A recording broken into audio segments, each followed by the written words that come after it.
Welcome to Dungeon Academics. My name is Thomas, and I will be your instructor. I'd like to talk about Bards, one of my absolute favourite classes in Dungeons and Dragons, and specifically how I would use them in a potential future 6th edition of Dungeons and Dragons. I've mentioned this with a few other classes, Ranger and Fighter, how by integrating a class action, we can both get rid of bonus actions and bring flavour and unique abilities to each class. The key points for a class action is that it is something that levels up with the character and can't be used in conjunction with other class actions because you only get one action per turn.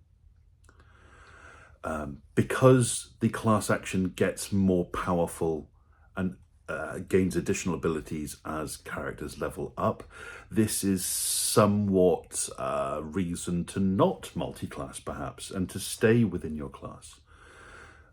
Multi-classing is great fun and I love it, but it is certainly open to elements of abuse and unnecessary complication. So by making a class action for each class that defines the fun and flavourful thing for that class, we can really tie down the core experience for what that class is. So a class action should level up as the class gets more powerful. It replaces the main action, but can incorporate the main action. With the Fighter, I suggested that Action Surge should be their class action, and it would allow them to take a couple of attacks and then the regular attack action.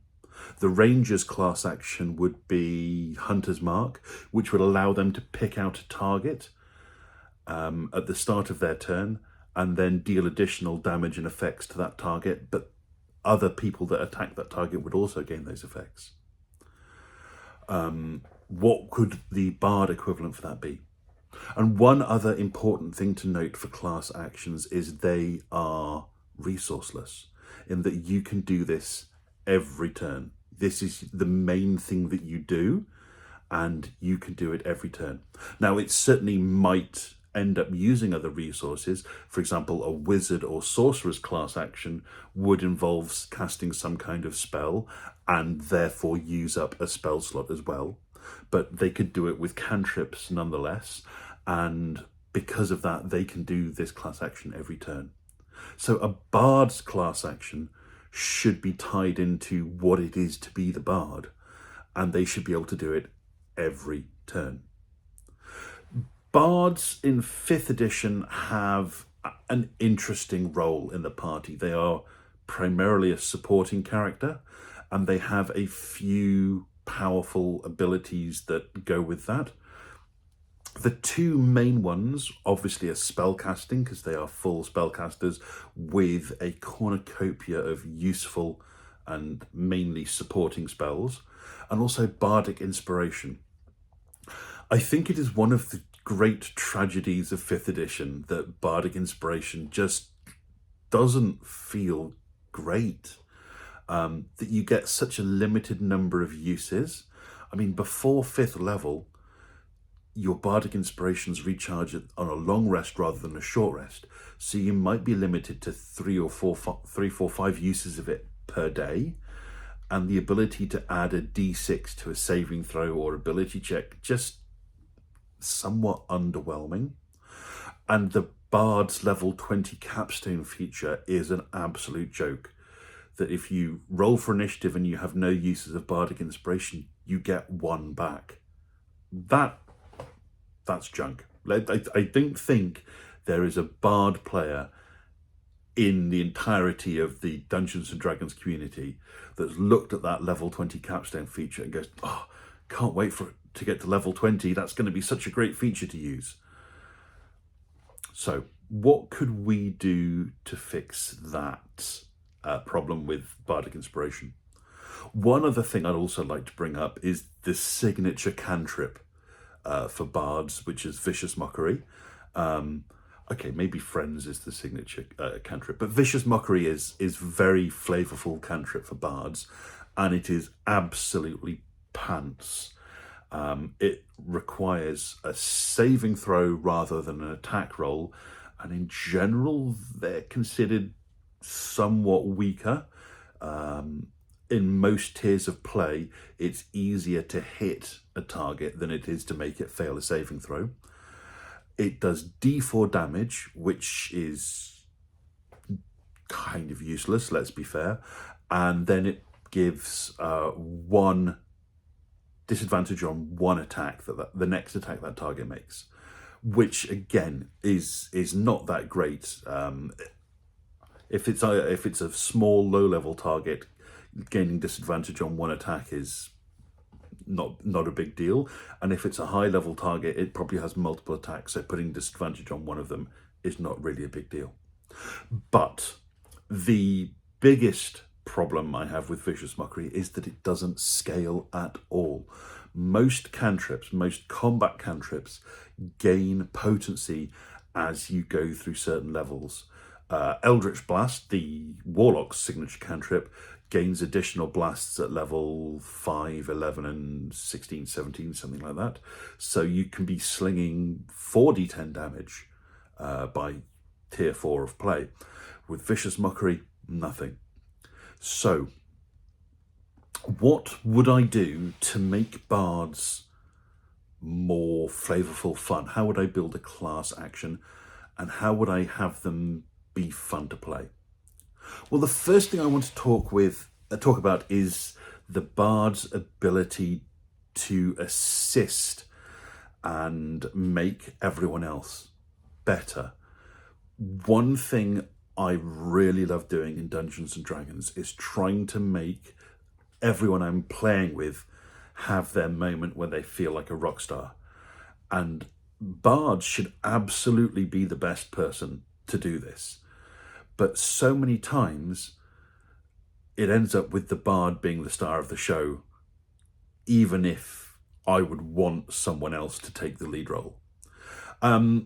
A completely fictional example that I've thought of. Imagine you're trying to find the guard duty pattern and roster rotation for a castle.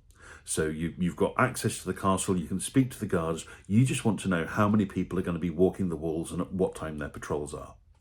So you come up with a plan. You and the fighter are going to pose as new recruits and try and get the information you want from the captain of the guards. Okay, maybe you can beg, borrow, steal, or magically replicate the uniforms, and you're going to try and bluff your way into persuading the captain that you're new recruits. So you take the fighter along with you. Now, the fighter has got the soldier background. He's familiar with weapons and armor that the guards are using. The fighter should be the natural person to take the lead in this conversation because they know what they're talking about. They know what it is to be a guard. They know the lingo. They have the right attitude and experience. They can pass themselves off as a guard. They should be doing the lead. If anyone's going to persuade someone that, yeah, we're a guard, it's the fighter. But let's say, as is typical, they haven't got that great a charisma. They haven't bothered with the persuasion or deception skills. If they want to try and pass themselves off as a guard, they've got a D20 roll with a -1 modifier on it. And that's not great. Now, you're the bard, you can help them, you can give them inspiration, you can give them advantage on the check, and then they're going to be rolling 2d20, subtracting 1, and adding a d6 to the result. I'm going to do that. I've got some dice with me. I'm going to pick out a couple of d20. You'll have to take my word for it because I'm not going to roll them on camera. So I've got advantage, I've got a -1, and I've got inspiration. I rolled 11 and 7 and 3 on the inspiration dice. 11 plus 3 is 14 with a -1 because I've got a negative charisma mod. 13. I'm trying to persuade that I'm a guard. Now let's imagine the bard took the lead on that. The bard has got armor that he's not comfortable in. He's got a weapon he doesn't know how to use. And perhaps the games master says that, yeah, okay, the rules say you get if you're wearing armor you're not proficient in, or using a weapon you're not proficient in, you get disadvantage on attack rolls and any skill, any strength and dexterity based skills. But you're trying to pass yourself off as guard. I'm going to give you disadvantage on the roll. And the bard's like, okay, I've got +4 charisma. I'm proficient in persuasion, so I'll roll with disadvantage. I actually rolled a nat 20 on that one, but I rolled a 4 on the other dice. And the bard goes, yeah, okay, so I scored with +4 charisma mod, 3 for my persuasion, for my proficiency modifier. That's 6, 10. I scored 20. Yeah, College of Eloquence bard. I can't score less than 20, even though I rolled a 4. At that point, you're thinking, why did the fighter even try? The bard is better at pretending to be a guard than the fighter is, and that feels wrong to me. So I'd want a system where bards are really, really good at supporting other people. And you think this is this other character's opportunity to shine in a little bit of role-playing element. And why is the bard better at it than someone else? So perhaps this this mechanic of advantage and this mechanic of inspiration, it isn't enough. Maybe the bard should be so good at supporting other people that they can use the bard's modifiers when the bard is assisting. I'd like that. I'd like for the bard to be so good at helping other people that they can use any positive modifiers they get or some other ability comparable to that. Make the bard the ultimate sidekick, that it's not going to be the bard that does it all, because jack of all trades and all these other abilities, if someone else is good at it, let the bard support them and lend them their ability score modifiers. I'd like that sort of thing. I think it would be a lot more fun for bards because they get to be supportive of the rest of the team rather than taking the lead every single damn time. So yeah, maybe give bards a special rule that says when a bard assists someone, they can swap an ability score or swap proficiency, so that if it's appropriate for the other person, that they can get the bard's modifier for it, as well as the advantage and some form of inspiration. Now, how would I build a class action for the bard? What do I want the bard to do? Okay, I love Mad Max Fury Road and the Doof Warrior from that, the guy with a flamethrower guitar on a truck that's just a giant speaker rack with the 4 guys drumming in the background. When Mad Max Fury Road came out, I loved that. And when we first played Dungeons and Dragons, I think it was about a year after that, it was like, okay, I want to be a bard. I want to be the guy that's rocking out the battlefield and creating this like massive, powerful aura where everyone's feeling awesome and just rushes into battle head forth, inspired by the music. And then a couple of years ago, Stranger Things Season 5 came out, and there's that great scene at the end with the one guy playing Master of Puppets as he stood up on a trailer and sort of summoning all the enemies towards him so that the rest of the party can go off. And something like that would be absolutely awesome. The idea that the bard is performing in the battlefield and having a sort of aura effect that buffs his allies or debuffs his enemies. Because at the moment, the way bard is supposed to work in 5th edition is you put down a powerful control spell of some kind, and then you either make a couple of attacks with a melee weapon or a couple of short bow attacks or throw out a cantrip. You're not really doing much. You're just trying to maintain this one control spell and sacrificing the fun of interacting with the battlefield to have this very minor role. My idea for a class action for a bard would sort of change this. You can still put a control spell down one turn and concentrate on that and then do the class action. That's absolutely fine. Or maybe you could start the class action and have some control elements in it. But I love this idea of a battlefield performance. So what would this battlefield performance do? Well, first of all, there would be an aura effect around you, either, well, possibly buffing your allies and debuffing enemies. The nature of this could depend on your subclass, and some subclasses could favor the buff side over the debuff side, but you're there, you're playing music or putting on some kind of performance, giving an inspiring speech, maybe some interpretive dance or miming, depending on your subclass, and there's an aura effect going on. And then, in addition to that, you have the option for spellcasting or attacks. But I want to do something that's very, very different for the bard. That in your turn, you don't get to do anything, but then you get to piggyback other people's attacks.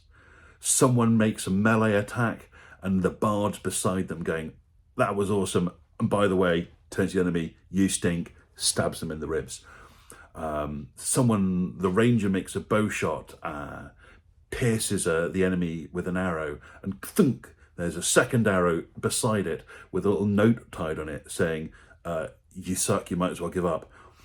The idea that the bard is there supporting other attacks and that they can make, depending on their level, a number of melee or ranged attacks that sort of piggyback on other people's attacks and have extra additional effects. In fact, I would use Vicious Mockery as a rider on attacks rather than its own cantrip. So the bard can make a number of attacks against targets that their allies are attacking. And the number of attacks you make will obviously change as you level up. So as you power up your class ability, you get to do this more frequently. And the attack not only does damage, but maybe has an additional negative effect on the target. And the damage and negative effect can vary with your subclass and other abilities as well. I just love the idea of the bard being there to sort of lend a hand and literally add insult to injury. The one issue I have with this is there's a somewhat reluctance to interrupt other people's turns. So another player's turn is their opportunity to shine. So you could run this in one of two ways. That after a player has finished their turn, the bard gets to make an additional attack against one or more of the targets that they hit. And that's fine, that would be great. Or, if it's okay with the other players, you do it as the attack lands, after they've resolved the attack, and then you get to apply whatever negative effect it is on their target in case they want to do a follow-up attack. And really the dynamic of that depends on the table. If the rest of the table is like, oh, come on, bard, do your thing now because we want this negative effect on the target, great, the bard can do it then. On the other hand, if the table is very focused on each character's turn, the bard can sit back and at the end of the turn say, all right, I'm going to put an additional attack on that with an insult thrown in. And that way you kind of get the same effect. It's all down to whether the table likes players to be uninterrupted. I think having that flexibility is important because interrupting other players' turns can be seen as a bit of a taboo in the game. So having the option to do it at the end so that they're uninterrupted is fine. But then giving the bard player the ability to actually jump in the middle of a turn and add in an extra debuff. So tactical tables might be like, hey, come on, do your thing now. It's great, it's fine with us. I really like that element of flexibility. What the bard can do, it could be a number of melee attacks if it's a melee bard, and the player doesn't have to move. If there is a character in his aura that makes a melee attack, the bard can add the effect to the target of that attack, irrespective of where the target is, as long as the attacker is in his aura. The same with a ranged weapon. If your bard has a short bow, if a target in your aura makes a ranged attack, you get to piggyback that attack. And perhaps you could do this with a cantrip as well, maybe replacing a single attack with a cantrip. I have this idea that the replacing a single attack with a cantrip should be something that every spellcaster could do, because sometimes swapping an entire action for one cantrip doesn't really feel that great.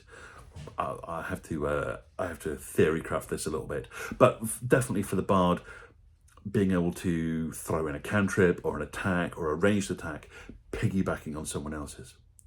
So as your bard levels up and becomes more powerful, this class action gains a number of potency increases. Maybe the aura that's used becomes larger. Maybe the buff and debuff abilities on anyone inside the aura becomes stronger. Maybe the piggyback attack does more damage. Maybe there are more debuffs attached to the piggyback attack. I like this idea of Vicious Mockery being a damage rider to each attack rather than a separate cantrip. It reminds me of the Steve Martin film Roxanne, where he is just throwing insults out with each sort of barbed comment that he makes, based on Cyrano de Bergerac, which again is a great film if you can get past Gérard Depardieu, who is, not as great as people thought he was. So let's move on from that anyway. So there's lots of things you could do to build this class action up over levels. It would make bards so much fun to play in combat, by sort of making them integral to everyone else's attacks, rather than the bard just puts a control spell and just does a couple of attacks a turn. Quite boring. It's now something that they can do that's going to be fun throughout the whole combat, and they're not going to be the star of the combat. The bard is not supposed to be the rock star here. The fighter, the paladin, the barbarian, the ranger, the wizard with their powerful spells, they're the ones doing the big damage, the big moves, taking out loads of enemies. But the bard's there getting to do something fun every turn, and that's what I want with these class actions. I want it to be flavorful and fun and feel useful. And the fact that the bard has this sort of buffing aura and the ability to add these negative effects with their damage riders, it's going to make people go, yeah, we want a bard in this party. My aim is that each class action should be so much fun and so impactful that everyone wants every class in the party. A monk, we have to have a monk because the monk can do this. A ranger, we have to have a ranger because the ranger can do this. The bard, their class action is amazing, we have to have a bard. And now it's not a case of trying to work out which class is best, it's trying to work out we can't have them all, which is going to be the best combination, the most fun combination. So every class is valuable, every class is desired in play. I'd like that, and I'd like the bards to be more fun in combat, because, as I've said in other videos, you have to do a lot to make bards fun in combat at the moment, even though they are amazing in every other part of the game, at least in my opinion. So, bards, better at supporting, so they don't always have to take center stage, so they're better at being a support act. Changing Vicious Mockery into a damage rider and adding a class action that has a buff and debuff aura around the bard and lets them piggyback other players' attacks, either mid-turn or end of turn, depending on the table's preferences. That's how I would do bards in a potential 6th edition Dungeons and Dragons. Given that 5th edition or 5.5 only came out at the end of last year, any 6th edition is going to be a long way away. But that means that there's plenty of time for Wizards of the Coast to find my videos, watch them, and go, I like the way he talks. We better give this guy the job. So, Wizards, if you do end up watching this, come talk to me. And for the rest of you, enjoy your next game, whatever it may be.